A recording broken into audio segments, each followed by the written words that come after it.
السلام عليكم ورحمة الله وبركاته. أهلا بكم متابعينا الأعزاء في حلقة جديدة. يلا بينا نشوف المشكلة اللي جايالي. ازيك يا عبد الرحمن؟ أنا بنت عندي 24 سنة. كنت متعلقة بواحدة قريبتي جدا، كنا بنتقابل كل يوم تقريبا، نحكي لبعض كل حاجة، أسرارنا، أحلامنا ومشاكلنا. كنت بحس إنها مش بس قريبة مني، لكن كأنها أخت وصديقة في نفس الوقت، حد ممكن أثق فيه من غير أي خوف. لكن في يوم حصلت حاجة قلبت حياتي. هي خدت مني فلوس مهمة جدا، وكمان خانت ثقتي بالكلام والمعاملة، مش بس بالفلوس. أول لحظة لما اكتشفت حسيت إن الأرض اختفت من تحت رجلي. كنت قاعدة لوحدي في غرفتي ببكي بلا توقف، مش فاهمة ازاي الإنسانة اللي وثقت فيها في كل حاجة ممكن تخوني بالشكل ده. السنين اللي بعدها كنت شايلة الغل في قلبي، أي ذكرى ليها كانت بتوجعني، أي رسالة، أي صورة كان قلبي بيتقطع. كنت مش قادرة أنام مرتاحة، أي حد يقول لي انسي الموضوع كنت مش قادرة، لأن الغل كان جوايا أكتر من الألم نفسه. حسيت ان الغل بيكسرني، مش هي اللي جرحتني بس، لكن انا اللي بقيت مكسورة بسبب عدم مسامحتي. وبعد سنين من التفكير قررت اجرب حاجة مختلفة. بدأت اسأل نفسي انا عايزة اعيش مرتاحة. قررت اسامحها، مش عشان هي تستاهل، لكن عشان نفسي. اول لحظة حسيت فيها بالراحة كانت غريبة وجميلة. حسيت قلبي اخف، دموعي بقت دموع حرية، شعور كأني حمل تقيل اتشال من على كتفي. عرفت ان الغل بيكسرنا، والتسامح هو اللي بيحررنا، حتى لو الشخص اللي جرحنا ما اعتذرش.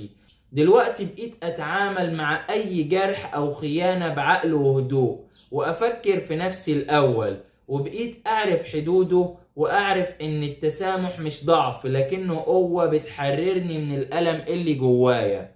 عبد الرحمن، سؤالي: ازاي الواحد يقدر يسامح حد جرحه بعمق من غير ما ينسى ويستعيد راحته النفسية بشكل كامل؟ بصي، انا عايز اقولك ان كتير احيانا بنثق في اصدقاء وبيطلعوا للاسف الشديد مش محل ثقة. اولا، حاجة كويسة ان انتي اكتشفتيها. انا عارف ان على قد ما انت اكتشفتيها، على قد ما انت مجروحة وزعلانة وحزينة ومكسورة. انا عارف على قد ما انت حبيتيها، على قد ما انت توجعتي. انا عايزك ما تثقيش في اي حد بالساهل. خلي بالك ان في ناس كتير احنا بنثق فيهم وبنقعد معاهم سنين، بس هما للأسف الشديد مش محل ثقة. فخدي بالك من انك ما تثقيش في اي حد، وما تقربيش من اي حد، وما تديش اسرارك لاي حد مهما كانت هي مين. خدي بالك من نفسك، ابعدي عن الناس اللي هم سامين دول، ابعدي عن الناس الخاينة، ابعدي عن الناس الخاينة. تاني حاجة عايز اقولها لك: ما تفكريش في الموضوع عشان تنسي، وان شاء الله باذن الله تعالى تنسي. والجرح او الاذى النفسي اللي انت اتاذيتيه ان شاء الله هتنسيه، وهتعدي من الفترة اللي انت فيها، وان شاء الله هتبقي في يوم من الايام احسن من الاول، وتبقي اقوى من الاول. ان شاء الله تبقي اقوى من الاول. سؤالك بقى: ازاي الواحد يقدر يسامح حد جرحه بعمق من غير ما ينسى؟ طبعا انك تسامحي حد جرحك بعمق من غير ما تنسي، دي حاجة بتبقى صعبة. بالنسبة لانك تسامحيه، ممكن تسامحيه، بس بعد ما تسامحيه انت لازم تقطعي العلاقة دي.